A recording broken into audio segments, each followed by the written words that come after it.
Throughout history, humanity has often been defined by its capacity for invention, resilience, and progress. But lurking in the shadows of time lies a darker truth: our species' ability to conjure unspeakable cruelty. The past is riddled with horrors that defy comprehension, tales of unfathomable suffering, perverse ingenuity, and unimaginable depravity. These stories, often whispered in hushed tones, are not mere figments of legend or folklore. They are grounded in reality, a chilling reminder of the darkest corners of the human soul. In this collection, we delve into 4 harrowing tales of real-life terror, each more haunting than the last. From the twisted invention of the Iron Maiden to the ghastly death sentence of Scaphism, from the cannibalistic horrors of Sawney Bean's clan to the blood-soaked rituals of Elizabeth Báthory, these stories reveal the depths of human cruelty and obsession. Step into the chilling embrace of history's most brutal truths. Each tale stands as a testament to the grotesque ingenuity of those who orchestrated such horrors and the tragic fates of their victims. Prepare yourself, for these are not mere stories. They are nightmares etched into the annals of history. The Iron Maiden's embrace.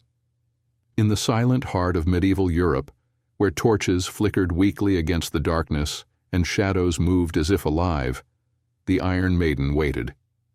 It stood in the damp recesses of a stone dungeon, not simply as an execution device, but as a symbol of suffering and death carefully curated for maximum terror.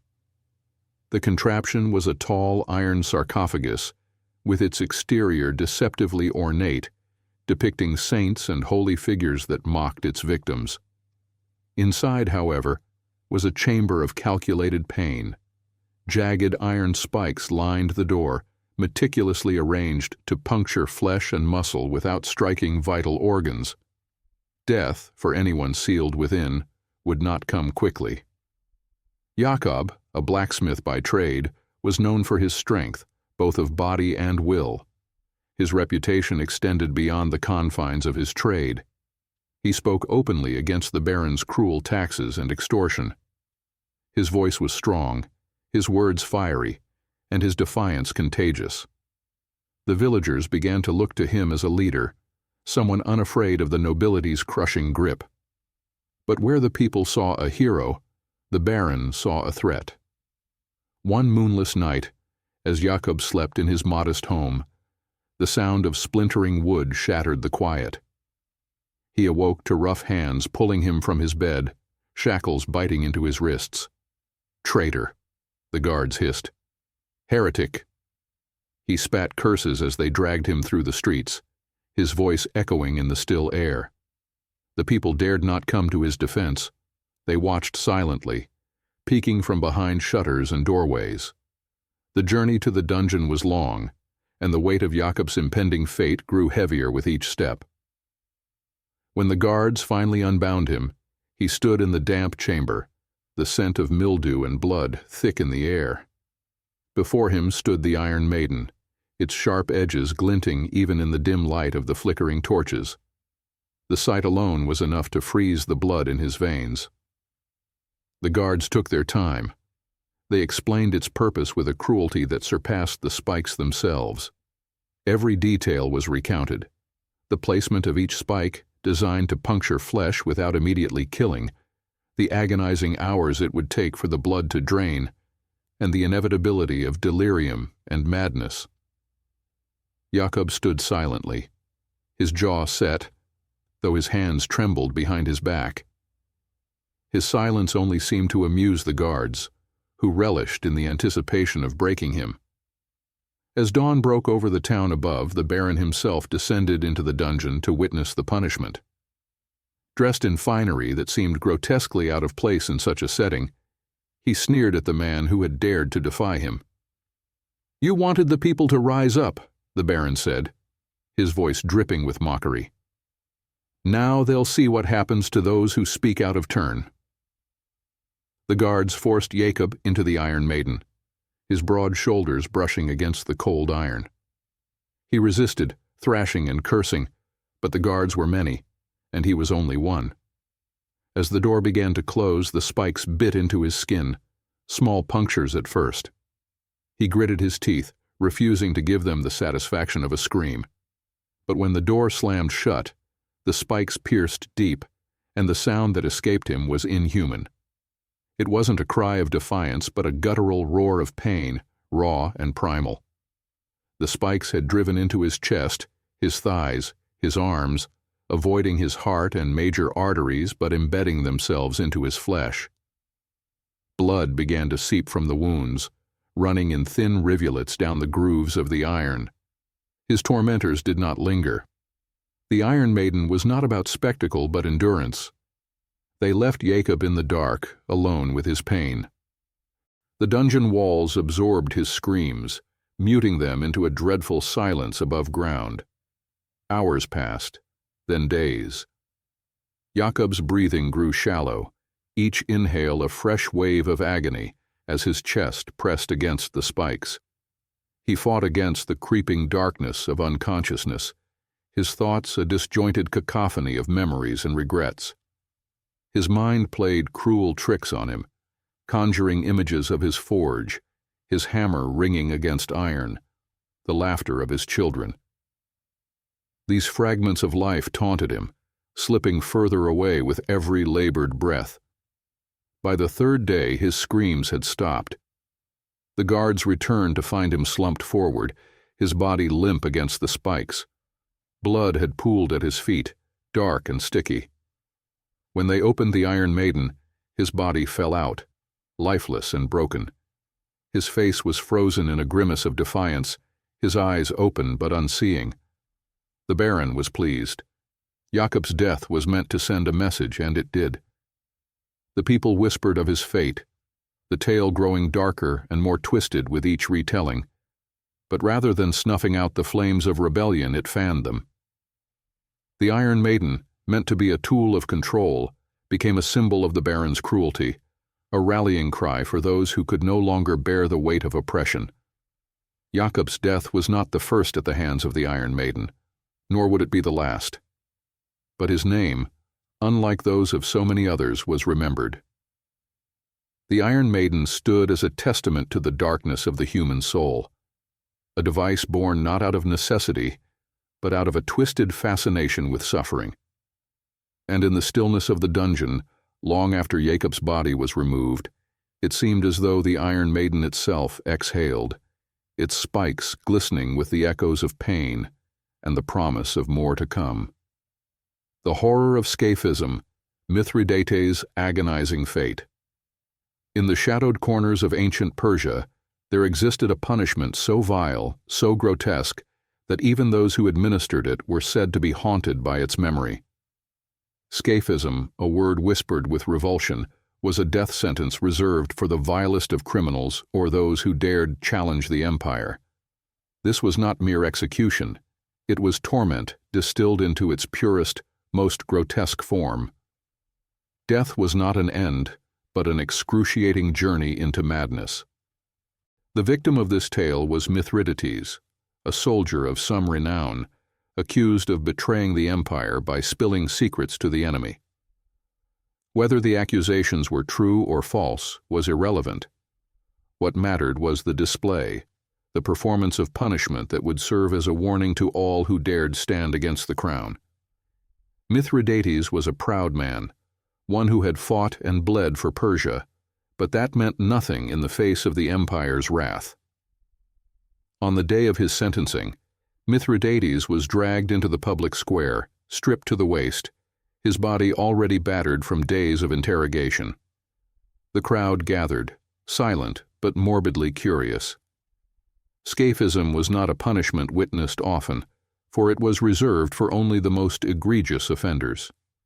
Few had seen it carried out, but everyone had heard the stories, tales of madness, decay, and screams that echoed for days. The executioners wasted no time. Mithridates was bound hand and foot and led to the edge of a still, murky pond where two hollowed-out wooden boats lay waiting. The boats were crude, their insides reeking of rot and filth. Mithridates struggled against his captors, his cries of innocence met with indifference. The crowd watched in silence as he was forced into the first boat, his body pressed down into the hollowed cavity. The second boat was placed atop him, forming a makeshift coffin that left only his head, hands, and feet exposed.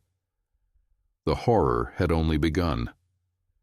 With the boats securely fastened together, the executioners brought forth the next part of the punishment: honey and milk, thick and sticky, carried in earthen jars. Mithridates recoiled as they smeared the mixture across his face, his neck, his arms, his feet. The sickly sweet scent filled the air, attracting a buzz that grew louder with every passing moment. Flies, already drawn to the stagnant pond, swarmed his exposed skin, their tiny legs tickling as they landed, their mouths seeking the sweetness. The true purpose of the honey and milk was far worse. The executioners forced Mithridates to consume it, pouring it down his throat until his stomach swelled uncomfortably. The mixture was designed not to nourish, but to rot within him, to bloat and ferment, to turn his own body into a breeding ground for filth. The boat was pushed out into the center of the pond, tethered by a single rope. Mithridates screamed, a sound that echoed across the water and sent ripples through the crowd. His voice was filled with rage, with fear, with disbelief at the fate he had been sentenced to endure. But the crowd was unmoved, their faces impassive as they watched the executioners walk away, leaving Mithridates alone with the water, the insects, and his growing terror. The first day was a test of endurance. The sun beat down mercilessly, its heat turning the wooden boats into an oven. The honey and milk on Mithridates' skin began to ferment, the smell growing more putrid with every passing hour. Insects crawled across his face, his arms, his legs, their bites sharp and relentless. He thrashed against his bindings, but there was no escape. By the second day, the true horror began. Mithridates' stomach, swollen from the honey and milk, rebelled. He vomited, the acrid smell mingling with the sweetness of the honey, creating a stench that even the executioners who came to check on him recoiled from. His bowels released involuntarily, the waste pooling beneath him, seeping through the cracks of the boats into the water below. The insects descended in greater numbers, drawn to the filth, crawling into every crevice, biting, burrowing. Mithridates' screams grew weaker as his body began to break down. He was no longer a soldier, no longer a man. He was a vessel for suffering, his flesh a banquet for the creatures of the pond. The maggots came next, their small wriggling bodies feeding on the open wounds left by the insects. His skin, once bronzed by years under the Persian sun, turned pale and mottled, a patchwork of rot and decay. On the third day, delirium set in. Mithridates no longer screamed. His voice, hoarse and broken, gave way to murmurs and whispers. He spoke to the air, to gods and demons, to anyone who might hear him. His eyes, bloodshot and swollen, stared blankly at the sky, his lips cracked and bleeding. The executioners returned each day to ensure the punishment was proceeding as planned. They brought fresh jars of honey and milk, forcing it down Mithridates' throat even as he choked and sputtered. They mocked him, laughed at his condition, but even they could not hide their unease.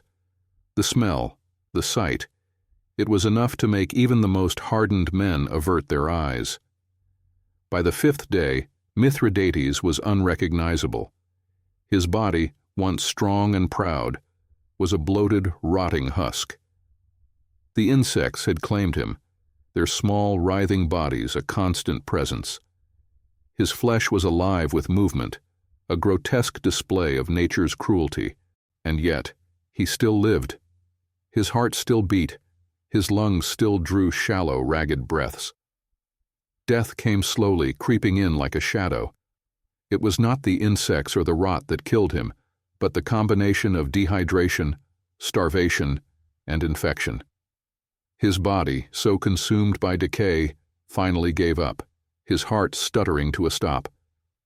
When the executioners returned on the 7th day, they found only silence. The water was still, the air thick with the stench of death. They hauled the boats back to shore, their faces grim as they pried them open.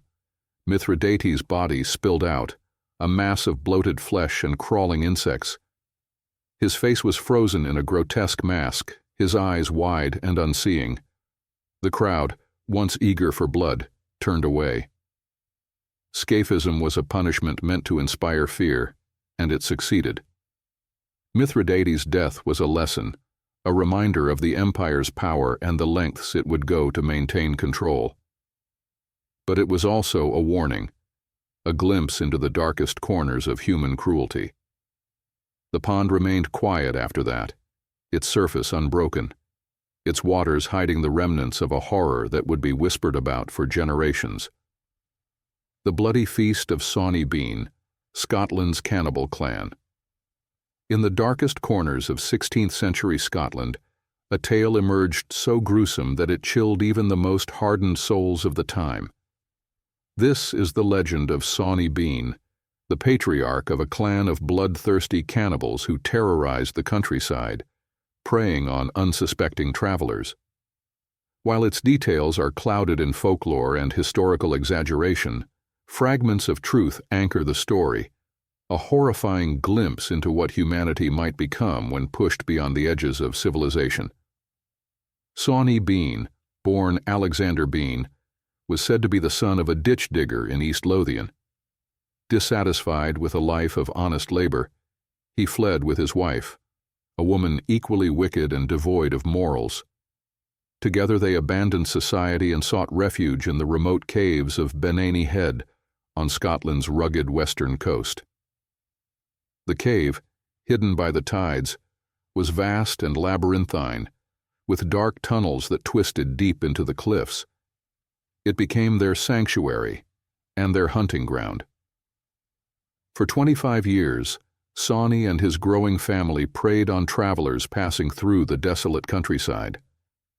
At first they ambushed lone wanderers, robbing them of their possessions before killing them. But the murders soon escalated into something far darker.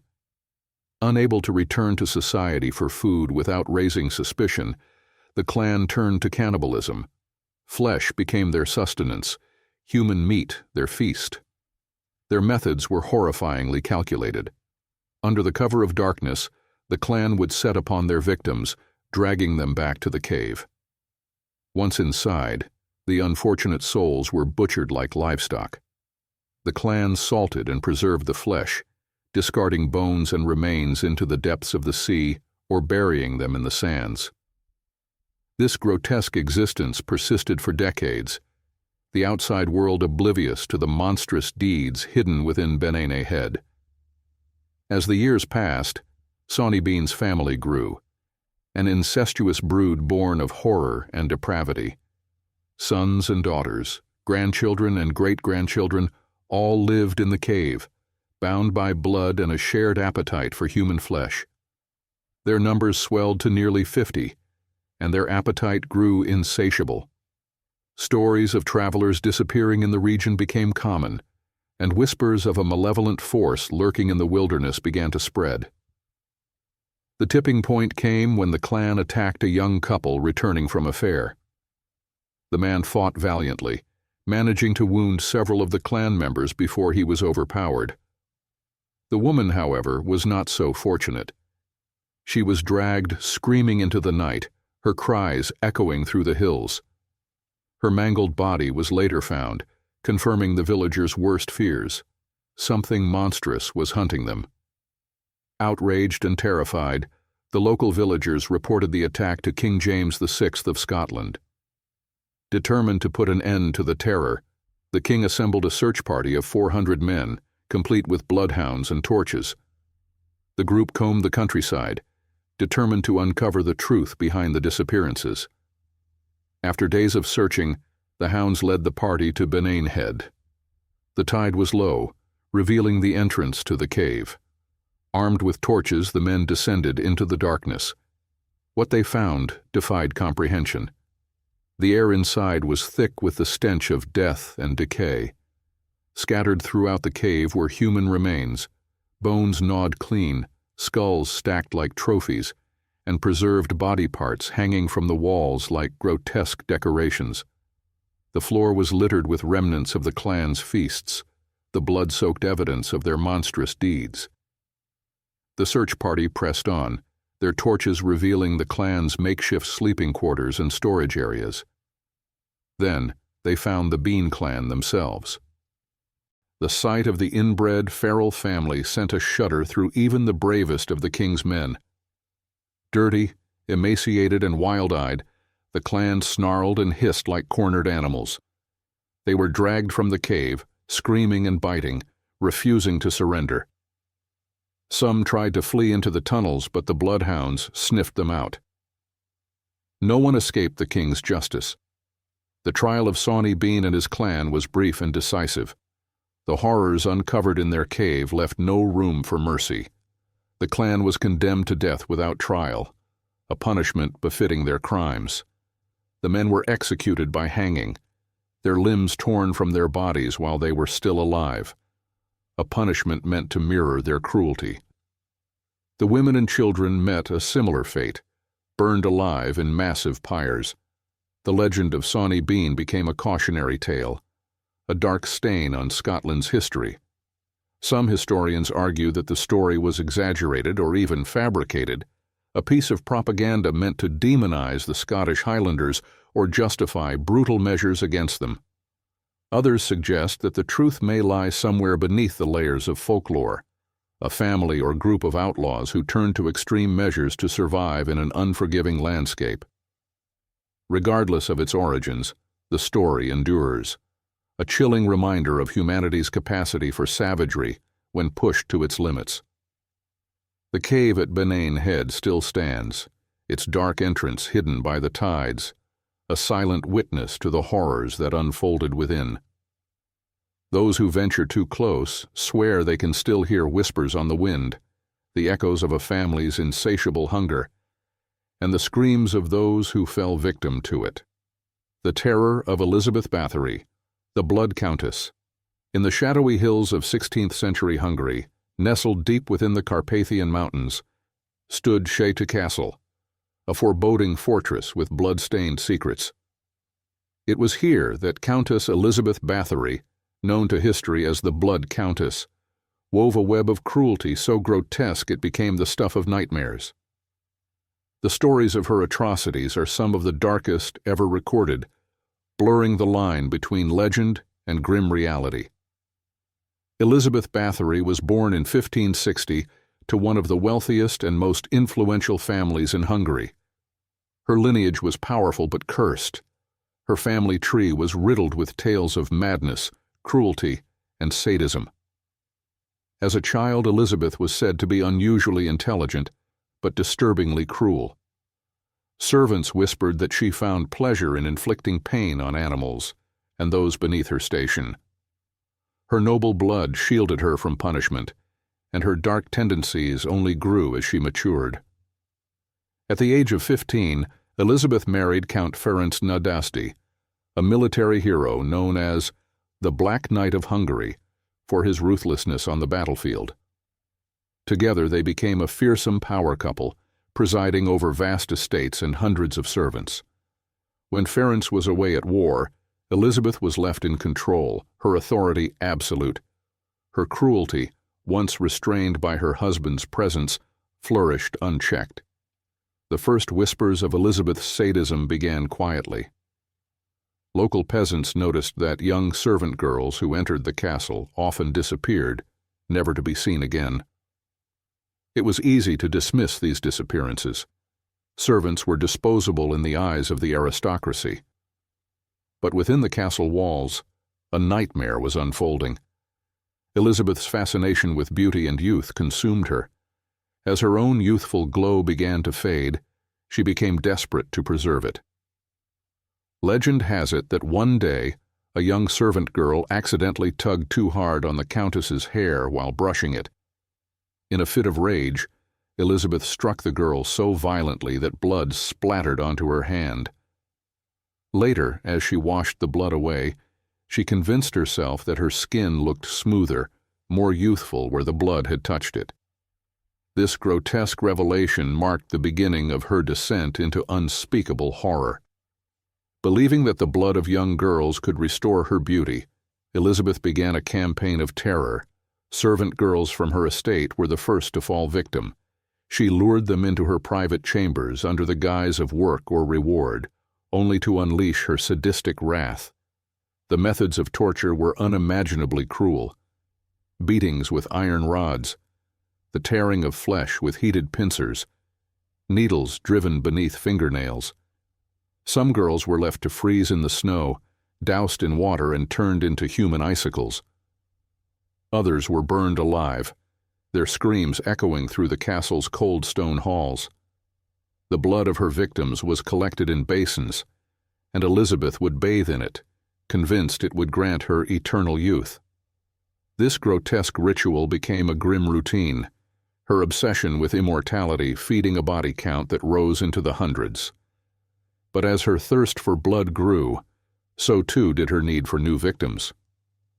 When the local peasantry could no longer supply enough young girls to sate Elizabeth's appetite, she turned to the daughters of lesser nobility. Promising education and work within her castle, she invited them into her home, where they met the same horrific fate. Unlike the peasant girls, these young women were not so easily forgotten. Their disappearances began to attract the attention of the local clergy and nobility, who whispered of the Countess's unholy practices.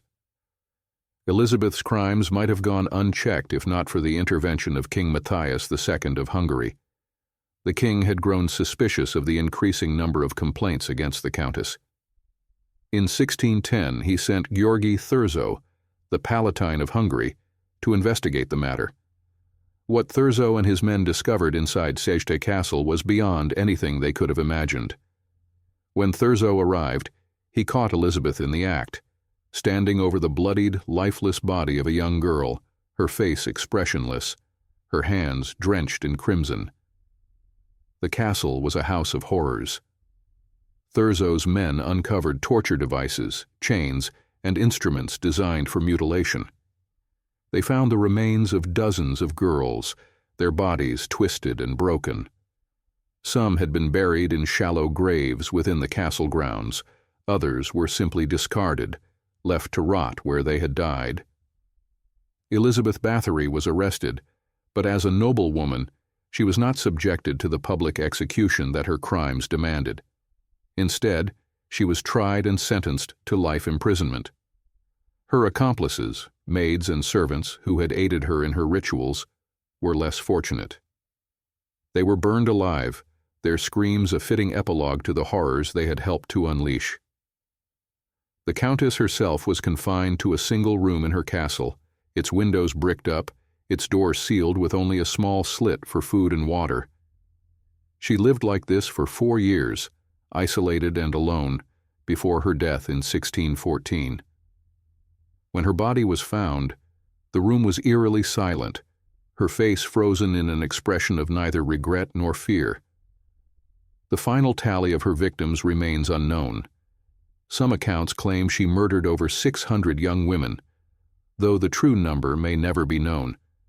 Her story has since passed into legend, a cautionary tale of unchecked power, obsession, and cruelty. To this day, Székely Castle stands as a crumbling ruin, its stones steeped in the blood of Elizabeth's victims. Locals swear the air around the castle is heavy, that shadows move unnaturally, and that the cries of young girls can still be heard on the wind. The Blood Countess, her name forever etched into history, serves as a grim reminder of the monstrous depths to which human beings can sink when consumed by their own darkness.